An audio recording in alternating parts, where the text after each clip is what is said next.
નમસ્કાર મિત્રો, જય શ્રી કૃષ્ણ. સ્વાગત છે ફરી એક વખત આપનું આપણી યુટ્યુબ ચેનલ ભક્તિ કીર્તન સંગ્રહમાં. મિત્રો, આપનામાંથી ઘણા લોકોએ અમને જણાવ્યું હતું કે અમને અલુણા વ્રત વિશે માહિતી આપો, એટલે કે આ અલુણા વ્રત કોણે કરવું, કેવી રીતે કરવું, શા માટે કરવું, ફરજિયાત કરવું કે નહીં, ન કરીએ તો શું થાય, તથા કેટલા દિવસનું કરવું. આવા અનેક પ્રશ્નો આપને પણ થયા હશે.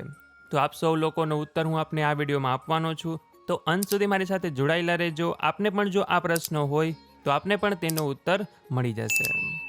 તો મિત્રો, સૌપ્રથમ તો એ વાત કરીએ કે અલુણા વ્રત એટલે શું.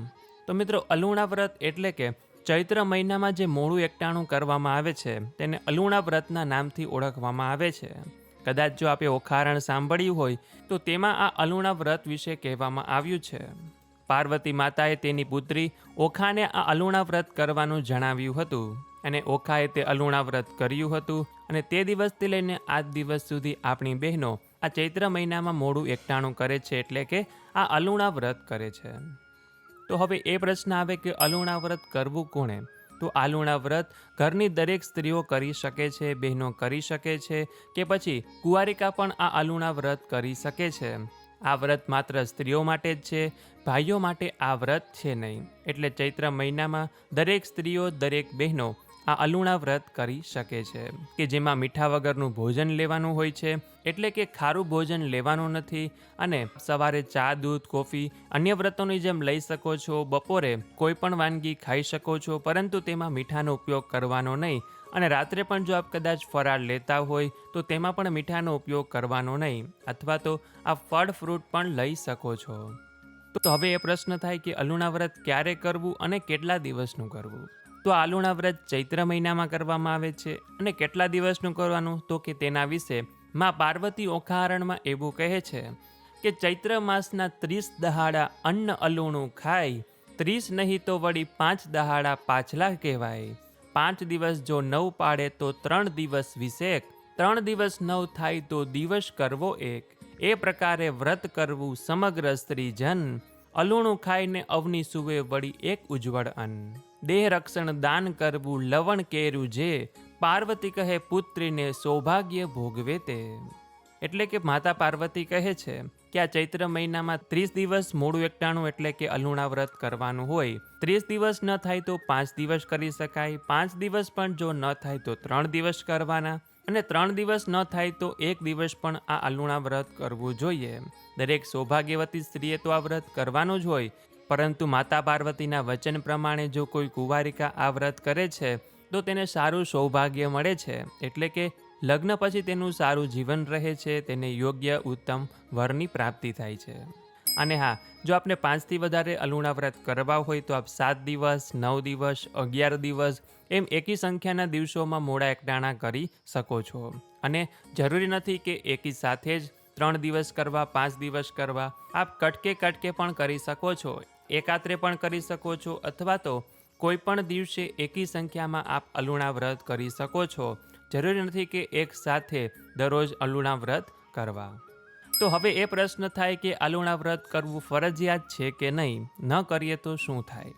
તો મિત્રો, અલુણા વ્રત કરવું ફરજિયાત તો છે નહીં, કેમ કે અલુણા વ્રતમાં મોડું ખાવાનું હોય છે, મીઠા વગરનું ભોજન લેવાનું હોય છે. અને આજના સમયમાં ગરમી બહુ થાય છે, એટલે જો આપણે મીઠા વગરનું ભોજન ન લઈએ તો કદાચ આપણા શરીરમાં નબળાઈ આવી જાય, કેમ કે ઘરનું દરેક કામ પણ કરવાનું હોય. અને એ ઉપરાંત જો મોડું એકટાણું કરવામાં આવે તો કદાચ શરીરમાં નબળાઈ આવી જાય. એટલા માટે જે લોકો શારીરિક રીતે સક્ષમ હોય, મોડું એકટાણું કરી શકતા હોય, તે જ લોકોએ આ વ્રત કરવાનું. કેમ કે પછી નહીંતર વ્રતના દિવસમાં આપને ચક્કર આવી શકે છે, નબળાઈ આવી શકે છે, કે પછી લો બીપીની પણ શક્યતા રહે છે. એટલા માટે પોતાના શરીરનું સ્વાસ્થ્યને ધ્યાનમાં રાખીને અલુણા વ્રત કરવાના. જો કરીએ તો સારું છે, ન થાય તો ભગવાન ભૂલચૂક માફ કરે. તે લોકોએ માત્ર નિત્ય આ ચૈત્ર મહિનામાં ઓખાહારણનું શ્રવણ કરવાનું. જેટલા વધુમાં વધુ વખત સાંભળી શકાય તેટલું સાંભળવાનું. કડવા સ્વરૂપે છે કે વાર્તા સ્વરૂપે છે, કોઈ પણ રીતે આપ સાંભળી શકો છો, વાંચી શકો છો. દરેક વિડીયો પણ અમારી ચેનલમાં મૂકેલા છે. 3 ભાગમાં પણ અમે વિડીયો મૂક્યા છે અને એક સાથે પણ ઓખારણ મૂક્યું છે. તો જેને જે રીતે સાંભળવું હોય તે રીતે આ ઓખારણ સાંભળી શકે છે. જેટલું વધુ વખત સાંભળે એટલું વધુ ઉત્તમ છે, અને એ પણ એકી સંખ્યામાં જ સાંભળવાનું. 1 વખત, 3 વખત, 5 વખત કે 7 વખત, અને પૂર્ણ પણ એકી દિવસોમાં જ કરવાનું. 1 દિવસમાં પૂર્ણ કરવાનું, 3 દિવસમાં પૂર્ણ કરવાનું, 5 દિવસમાં કરવાનું, 7 દિવસમાં, એમ આપ કોઈ પણ સંખ્યાના એકી દિવસોમાં પૂર્ણ કરી શકો છો, કે જે ઓખાહરણ સાંભળવાના નિયમો છે. અને જે લોકો અલુણા વ્રત કરે છે તેણે તો તે દિવસે જ્યારે પણ સમય મળે છે ત્યારે ઓખાહરણ ખાસ કરીને સાંભળવું જ જોઈએ. એટલે અલુણા વ્રત ન થાય તો કોઈ ચિંતા કરવી નહીં, કે મનમાં કોઈ પણ પ્રકારનો અફસોસ કરવો નહીં. ભગવાન ભૂલચૂક માફ કરે એમ વિચારીને આપણાથી થાય એટલું કરીએ, ન થાય તો રહેવા દઈએ. કેમ કે જો શરીર સારું હશે, સ્વાસ્થ્ય સારું હશે, તો ભવિષ્યમાં આપણે ભગવાનનું નામ સ્મરણ કરી શકીશું. વ્રત ન થાય, ઉપવાસ ન થાય તો ન કરવો, અને થાય તો જરૂર કરવો.